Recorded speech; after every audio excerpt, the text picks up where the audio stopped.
வணக்கம். எஸ்ஏஏஎஸ் அகாடமிக்கா வெங்கடேஷ்குமார். இந்த வீடியோவில் நம்ம என்ன பார்க்க போகிறோம்னா, குரூப் 1 அதே மாதிரி டிஎன்பிஎஸ்சி தேர்வுகளுக்கு எப்படி அப்ளை பண்ணுறது அப்படிங்கிறது தான் பார்க்க போகிறோம். ஸோ நம்ம அப்ளை பண்ணுறதுக்கு முன்னாடி ஃபஸ்ட்டு என்னென்னா ஃபோட்டோவையும் சிக்னேச்சரை எடிட் பண்ண தெரிஞ்சுக்கணும். புரிஞ்சுங்களா? ஒரு டெஸ்க்டாப் இருந்தாலும் ஒரு ஆப் இருந்தாலும் ரொம்ப ஈஸி. இன்றைக்கெல்லாம் நிறைய ஆப்பே சைஸை ரெடியூஸ் பண்ணுறதுக்கு நம்ம ஒரு ஃபோட்டோ எடுத்து அதை ஸ்க்ரீன்ஷாட் எடுத்து புரிஞ்சுங்களா எடிட் பண்ணுறதுக்கு நிறைய ஆப்பே வந்துருச்சு. இருந்தாலும் டெஸ்க்டாப்பில் எப்படி ஈஸியாக சுலபமாக பண்ணுறது அப்படிங்கிறதையும் நான் முதலே சொல்லி கொடுத்துட்றேன். அதுக்கப்புறம் ஸ்டெப் பை ஸ்டெப் எப்படி அப்ளை பண்ணணும் அப்படிங்கிறதையும் பார்ப்போம். சரிங்களா? ஸோ ஃபஸ்ட் திங் பார்த்திங்கன்னா, நம்ம ஃபோட்டோவை நம்ம எந்த ஃபோட்டோவை எடிட் பண்ணோமோ அந்த ஃபோட்டோவை வச்சு ரைட் கிளிக் பண்ணணும், எடிட் ஆப்ஷன் கொடுக்கணும். விண்டோஸ் ஃபோட்டோ எடிட்டரில் நம்ம சிஸ்டத்தில் இருந்துச்சு அப்படின்னா அது ஓப்பன் ஆகும். ரீசைஸ், இதனுடைய சைஸ் ரொம்ப பெருசாக இருக்கிறனால இதனுடைய சைஸ் 500 இருக்குது பிக்சல். நான் ஒரு 250 குறைச்சிக்கிறேன். சரிங்களா? ஸோ சைஸு குறைஞ்சிருச்சு. குறைஞ்சதுக்கப்புறம் சேவ் பண்ணிக்கலாம். சேவ் பண்ணி பார்த்தோம்னா 18.9 கேபியில் இருக்குது. 18.9 கேபி அப்படிங்கிறது ஒரு ஐடியல் சைஸ் தான். நார்மலாகவே ஃபோட்டோ சைஸ் 20 to 30 கேபி வரைக்கும் இருக்கிறது ரெக்கமெண்டபிள். Right, okay. ஸோ இதில் எப்படி டேட் போடலாம் அப்படின்னு பார்த்தீங்கன்னா, மேலே ஷேப் செலக்ட் பண்ணிவிட்டு புரிஞ்சுங்களா, ஜஸ்ட் ஒரு பாக்ஸை இன்க்ளூட் பண்ணுறோம். சரிங்களா? அந்த பாக்ஸை கரெக்டாக மேட்ச் பண்ணிக்கலாம். அதில் ஃபில் ஆப்ஷனில் பார்த்தீங்கன்னா சாலிட் கலர்னு சூஸ் பண்ணுறோம். ஒயிட் கலரில் ஃபில் ஆயிடுச்சு. இங்கே டெக்ஸ்ட்டு நம்ம செலக்ட் பண்ணிவிட்டு ஜஸ்ட் நம்ம நேமை கேப்சலில்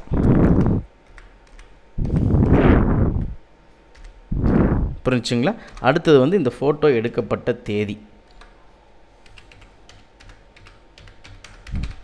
சரிங்களா? ஃபோட்டோ எடுக்கப்பட்ட தேதி ரெண்டையுமே நம்ம கிளிக் பண்ணிவிட்டு டபுள் கிளிக் பண்ணிக்கலாம். பண்ணிவிட்டு நம்ம என்ன பண்ணிக்கலாம் அப்படின்னு பார்த்தீங்கன்னா, ஜஸ்ட்டு புரிஞ்சுங்களா சேவ் கொடுத்தோம் அப்படின்னு பார்த்தீங்கன்னா 21 கேபியில் இது சேவ் ஆகிருக்கு. 21 கேபிங்கிறது ஐடியல் சைஸ், இதுவே போதுமானது. சரிங்களா? நெக்ஸ்ட் என்ன பண்ணலாம் அப்படின்னு பார்த்தீங்கன்னா, நம்ம சிக்னேச்சரை இதே வழியில் தான் சிக்னேச்சரையும் எடிட் கொடுக்குறோம். புரிஞ்சுங்களா? சிக்னேச்சர் பார்த்தீங்கன்னா 10.6 கேபி இருக்குது. புரிஞ்சுங்களா? இதை சைஸை ரெடியூஸ் பண்ணனாலும் இன்க்ரீஸ் பண்ணனாலும் பார்த்தீங்கன்னா சிக்னேச்சருக்கான ஐடியல் சைஸ் பார்த்தீங்கன்னா 10 to 20 கேபி இருந்தால் ரொம்ப நல்லது. ஸோ இன்க்ரீஸ் பண்ணனாலும் சரி டிக்ரீஸ் பண்ணனாலும் சரி, ரீசைஸில் நான் சொன்ன மாதிரியே பிக்சல் ஆப்ஷனில் போய் இன்க்ரீஸ் பண்ணிங்கன்னா, இங்கே இருக்கக்கூடிய வேல்யூ இன்க்ரீஸ் பண்ணிங்கன்னா சைஸ் அதிகமாகும், வேல்யூவை டிக்ரீஸ் பண்ணோம்னா குறைச்சோம்னா சைஸ் குறையும். ஸோ எளிமையாக ஃபோட்டோ எடிட் பண்ணி ரெடியாக வச்சுக்கோங்க. அடுத்து நம்ம எப்படி நம்ம ஒவ்வொரு ஸ்டெப்பாக குரூப் 1 அப்ளிகேஷன் போடுறது அப்படிங்கிறத பார்ப்போம். ஸோ நீங்கள் குரூப் 1 அப்ளிகேஷன் பண்ண போகிறீங்க அப்படின்னா, உங்களுக்கு ஃபஸ்ட்டு தேவையான டாக்குமெண்ட்ஸ் எடுத்து வச்சுக்கணும். அது உங்களுடைய சிக்னேச்சர், உங்களுடைய ஃபோட்டோகிராஃப் எப்படி பண்ணணும்னு சொல்லி கொடுத்தாச்சு. அதுக்கப்புறம் உங்களுடைய கம்யூனிட்டி சர்டிஃபிகேட் தேவைப்படும், SSLC mark sheet, 12th படிச்சிருந்தீங்கன்னா 12th mark sheet, அல்லது டிப்ளமோ சர்டிஃபிகேட் பார்த்தீங்கன்னா அதனுடைய ப்ரொவிஷனல் சர்டிஃபிகேட், டிகிரி படிச்சிருந்தீங்கன்னா உங்கள் டிகிரி சர்டிஃபிகேட் அல்லது டிகிரியினுடைய ப்ரொவிஷனல் சர்டிஃபிகேட் இருந்தாலும் ஓகே. சரிங்களா? ஸோ நம்ம எப்படி அப்ளை பண்ணலாம் அப்படின்னு பார்த்தீங்கன்னா, இங்கே கீழே ஜஸ்ட் நம்ம நம்மளுடைய பாஸ்வேர்டு, நம்மளுடைய லாகின் ஐடி பாஸ்வேர்டு கொடுத்த உடனே நம்மளோட டேஷ்போர்டு ஓப்பன் ஆகும். அந்த டேஷ்போர்டில் கிளிக் ஹியர் டு அப்ளை கீழே இருக்கும். அந்த கிளிக் ஹியர் டு அப்ளை அப்படிங்கிறத நம்ம ப்ரெஸ் பண்ணணும். புரிஞ்சுங்களா? ஸோ அதில் தொடர்க கொடுக்கணும். ஃபஸ்ட் எடுத்த உடனே தொடர்க கொடுத்த உடனே பார்த்தீங்கன்னா ஜஸ்ட் இதெல்லாம் நம்ம ஓடிஆரில் இருக்க டீட்டெயில்ஸ் தான் ஷோ பண்ணணும். இதை டிக் கோலம் கொடுத்து சேவ் அண்ட் கண்டினியூ கொடுத்துடணும். புரிஞ்சுங்களா? இங்கே நம்ம ஆல்ரெடி எடிட் பண்ணி வச்சுருக்கிற ஃபோட்டோவை, ஏன்னா ஃபோட்டோவை எப்படி எடிட் பண்ணுறதுன்னு ஆல்ரெடி நான் சொல்லிட்டேன் இல்லைங்களா. ஸோ அதை என்ன பண்ணியிருக்கோம், ஸோ அதை என்ன பண்ணிக்கலாம், அப்படியே டேரெக்டாக அப்லோட் பண்ணிக்கலாம். It's not very hard. Already நம்ம P1 பேரில் சேவ் பண்ணி வச்சுருக்கோம். புரிஞ்சுங்களா? அதில் கொடுத்த டேட்டே இங்கே 15/8/2002 தானே கொடுத்துருக்கேன். அதே 15/8/2022 தான் கொடுக்கணும். புரிஞ்சுங்களா? அதுக்கப்புறம் சேவ் ஃபோட்டோ கொடுக்கணும். சேவ் ஃபோட்டோ கொடுத்த உடனே இங்கே ஃபோட்டோ அப்லோடட் சக்ஸஸ்ஃபுல்லின்னு வரும். அப்போ தான் நம்ம ஃபோட்டோ சக்ஸஸ்ஃபுல்லாக அப்லோட் ஆகிருக்குன்னு அர்த்தம். அடுத்தது choose signature. So signature already நான் எடிட் பண்ணி வச்சுருக்கேன் தேவையான சைஸில், அதுவும் ஓப்பன் கொடுக்குறோம். சிக்னேச்சரும் எனக்கு கரெக்டாக ஃபிட் ஆகுது. Save signature. சரிங்களா? கொடுத்ததுக்கப்புறம் பார்த்தீங்கன்னா இங்கே நேம் ஆஃப் த கேண்டிடேட், நம்மளுடைய நேம், நம்மளுடைய ஓடிஆரில் கொடுக்குற டீட்டெயில்ஸும் இந்த டீட்டெயில்ஸும் மிஸ் ஆகக்கூடாது, கரெக்டாக இருக்கணும். ஸோ கேண்டிடேட்டோட பேர் கொடுக்குறோம், அவருடைய இனிஷியல் கொடுக்குறோம். புரிஞ்சுங்களா? நெக்ஸ்ட்டு பிறந்த தேதி. பிறந்த தேதியும் பார்த்தீங்கன்னா நம்ம கொடுக்க ஓடிஆரில் என்ன டேட் கொடுத்துருக்குறோமோ அது அப்படியே சேமாக இருக்கணும், சேஞ்ச் ஆகிடக்கூடாது. ஸோ கேண்டிடேட்னுடைய பிறந்த தேதி 18/6/1998. ஸோ ஃபஸ்ட்டு இயரை சூஸ் பண்ணிக்கங்க. 6ங்கிறது ஜூன் மாதம் 18ஆம் தேதி. இதில் ஏதாவது சேஞ்ச் இருந்துச்சுன்னா கண்டிப்பாக அப்ளை ஆகாது. ஸோ கேண்டிடேட் மேல் சூஸ் பண்ணியாச்சு.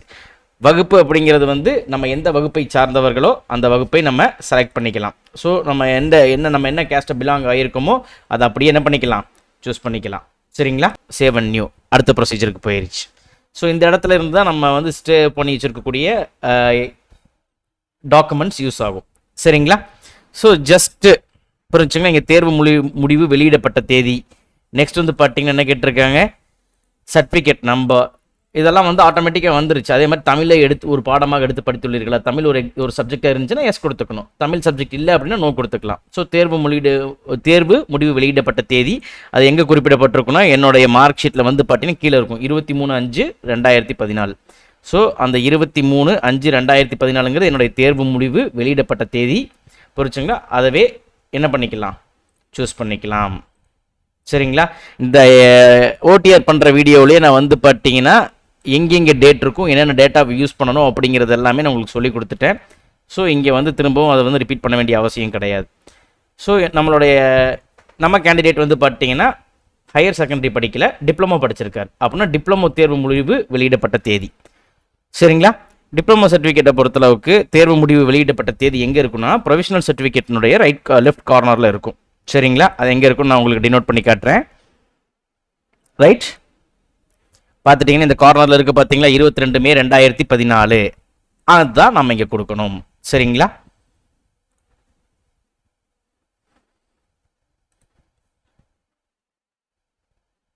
சரிங்களா? நம்ம கிளிக் பண்ணோடனே 22 மே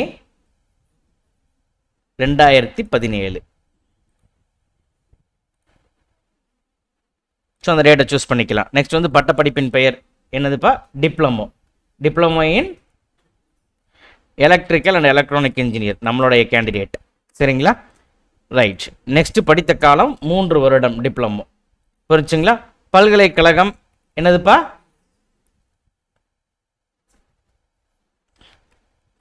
ஸோ பல்கலைக்கழகம் வந்து பார்த்தீங்கன்னா நம்ம சர்டிஃபிகேட்லேயே குறிப்பிட்டிருப்பாங்க. சரிங்களா? Government of Tamil Nadu, state board of technical education. புரிச்சுங்களா? Government of Tamil Nadu, state board of technical education நம்ம தமிழ்நாடுனுடைய டிப்ளமோ யூனிவர்சிட்டி தான்.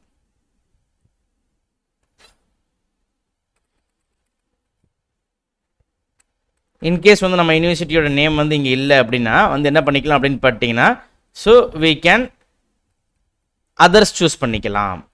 சரிங்களா? நம்மளோட யூனிவர்சிட்டியோட நேம் இல்லை அப்படின்னு பார்த்தீங்கன்னா என்ன பண்ணிக்கலாம், அதர்ஸ் சூஸ் பண்ணிக்கலாம்.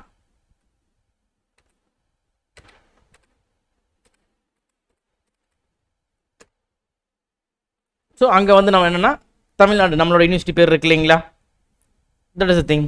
So government of Tamil Nadu, state board of technical education and training.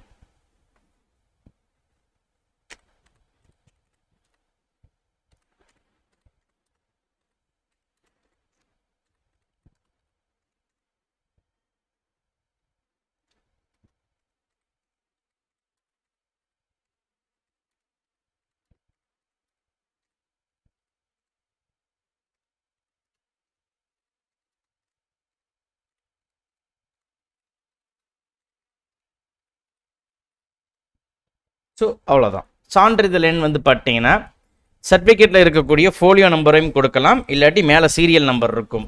சரிங்களா? அதையும் கொடுத்துக்கலாம். ஸோ நம்ம கேண்டிடேட்டுக்கு நான் வந்து சீரியல் நம்பர் கொடுத்துக்கிறேன். ரெஜிஸ்டர் நம்பரும் கொடுக்கலாம், தப்பு கிடையாது, அதெல்லாம் ஒன்றும் ப்ராப்ளம் கிடையாது. மோஸ்ட்லி சீரியல் நம்பரை கொடுத்துக்குங்க.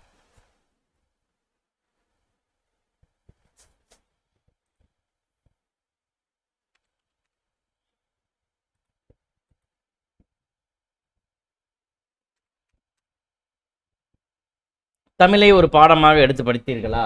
ஸோ டிப்ளமோவில் வந்து தமிழ் ஒரு பாடமாக இல்லை நம்ம கேண்டிடேட்டுக்கு. ஸோ நோ சூஸ் பண்ணிக்கலாம். சரிங்களா? இப்போ வந்து பார்த்தீங்கன்னா கீழே கொடுத்துருக்காங்க இல்லையா, டிகிரி கம்ப்ளீட்டடா அப்படின்ட்டு. நிர்ணயிக்கப்பட்ட கல்வி இணையான கல்வி தகுதியில் தேர்ச்சி பெற்றுள்ளேன் அப்படிங்கிறத என்ன பண்ணணும், கொடுக்கணும். லா டிகிரி இருக்கிறவங்க லா டிகிரி மென்ஷன் பண்ணிக்கலாம். லா டிகிரி இல்லாமல் யூஜி மட்டும் வச்சுருக்கிறவங்க யூஜி ப்ரொவிஷனலில் இருக்கக்கூடிய டேட்டு. புரிச்சுங்களா? யூஜி ப்ரொவிஷனல் டேட் எங்கே இருக்குன்னா அதே மாதிரி தான் கார்னரில் இருக்கும். ஸோ நம்ம கேண்டிடேட்டுடைய டேட் வந்து 25 ஜூன் 2021 லெஃப்ட் கார்னரில் இருக்கும். 25 ஜூன் 2021. சரிங்களா? இளநிலை பட்டப்படிப்பின் பெயர் சரிங்களா, பிஇ பேச்சுலர் ஆஃப் இன்ஜினியரிங் அப்படிங்கிறத பிஇன்னு சூஸ் பண்ணிக்கலாம். அதுக்கப்புறம் பிஇயில் என்ன படிச்சிருக்காங்கன்னா ட்ரிபிள் எலக்ட்ரிக்கல் இன்ஜினியரிங். புரிஞ்சுங்களா? எலக்ட்ரிக்கல் அண்ட் எலக்ட்ரானிக்ஸ் இன்ஜினியரிங் அப்படிங்கிறது இருக்காது. அது அதர் சப்ஜெக்ட் போட்டு நம்ம இப்போ எழுதிக்கலாம், இல்லாட்டி எலக்ட்ரிக்கல் இன்ஜினியரிங் சூஸ் பண்ணிக்கலாம். தேர்வு குழுமம் பெயர் வந்து பார்த்தீங்கன்னா அண்ணா யூனிவர்சிட்டி. சரிங்களா? சான்றிதழின் நம்ம சொன்ன மாதிரியே ப்ரொவிஷனல் சர்டிஃபிகேட்டில் இருக்கக்கூடிய ஃபோலியோ நம்பரையும் போட்டுக்கலாம், இல்லாட்டி சீரியல் நம்பர் இருந்துச்சுன்னா சீரியல் நம்பரையும் போட்டுக்கலாம். ஸோ நம்ம கேண்டிடேட்டுடைய ஃபோலியோ நம்பர் நான் போட்டுக்கிறேன்.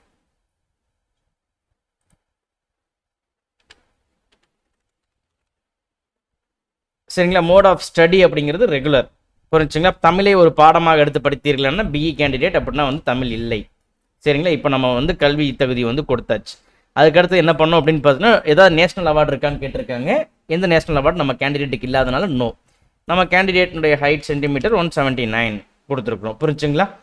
நார்மலாகவே வந்து பார்த்தீங்கன்னா செஸ்ட்டுக்கு வந்து 90+ கொடுத்துக்குங்க, 95 நம்ம கேண்டிடேட்டுக்கு கொடுத்துக்கலாம். ஃபுல் இன்ஸ்பிரேஷன் அப்படின்னா இப்போ நம்ம வந்து ஃபார் எக்ஸாம்பிள் 95 நார்மல் செஸ்ட் அளவு கொடுக்குறோம் அப்படின்னா இன்ஸ்பிரேஷனில் வந்து 5 சென்டிமீட்டர் விரிஞ்ச நிலையில் கொடுக்கணும்.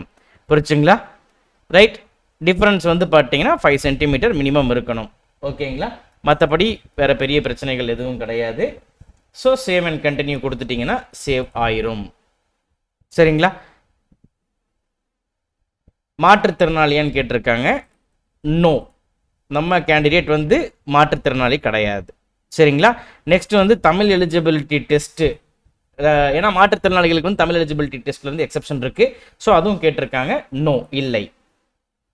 முன்னாள் இராணுவத்தினரா, அதுவும் நோ தான். முன்னாள் இராணுவத்தினராக இருந்தீங்க அப்படின்னா நீங்கள் எஸ் கொடுத்துக்கலாம். மேலே உள்ள அனைத்தும் சரி. Save and continue. புரிஞ்சுங்களா? அடுத்தது வந்து பார்த்தீங்கன்னா என்ன கேட்டிருக்காங்க, எம்ப்ளாய்மெண்ட் ஸ்டேட்டஸ். நம்ம கேண்டிடேட் வந்து எம்ப்ளாய்மெண்ட்டில் எதுவும் இல்லை. பணிநிலை வந்து பார்த்தீங்கன்னா புரிஞ்சுங்களா, அரசு பணியாளரான்னு கேட்டால் நோ. புரிஞ்சுங்களா, அன்எம்ப்ளாய்டு செலக்ட் பண்ணிக்கலாம்.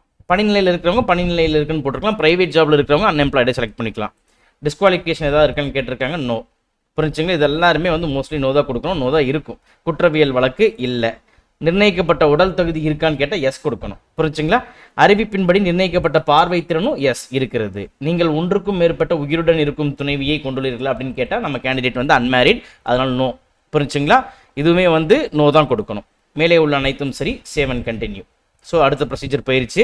இதில் வந்து நிர்ணயிக்கப்பட்ட கல்வி தகுதி பிஎஸ்டிஎம் எப்படி அவைலபிள் ஆகும்னா, யாரெல்லாம் வந்து டிகிரி வரைக்கும் தமிழில் படிச்சிருக்காங்களோ, 1ஆவதுலேருந்து டிகிரி வரைக்கும் தமிழில் படிச்சிருக்கவங்க மட்டும்தான் பிஎஸ்டிஎம் இருக்குன்னு போடணும். அப்படி இருக்குன்னு போட்டால் அவங்க வந்து 1ஆவதுலேருந்து 12th வரைக்கும் டிகிரி முடிச்சதுக்கான அந்த பிஎஸ்டிஎம் சர்டிஃபிகேட், டிகிரி வரைக்கும் இருக்கக்கூடிய பிஎஸ்டிஎம் சர்டிஃபிகேட்டை அப்லோட் பண்ண வேண்டியது இருக்கும். இல்லாத கேண்டிடேட்டுக்கு அப்லோட் பண்ண வேண்டிய அவசியம் கிடையாது. ஸோ நம்ம கேண்டிடேட்டுக்கு இல்லை, அதனால் நோன் போட்டிருக்கோம்.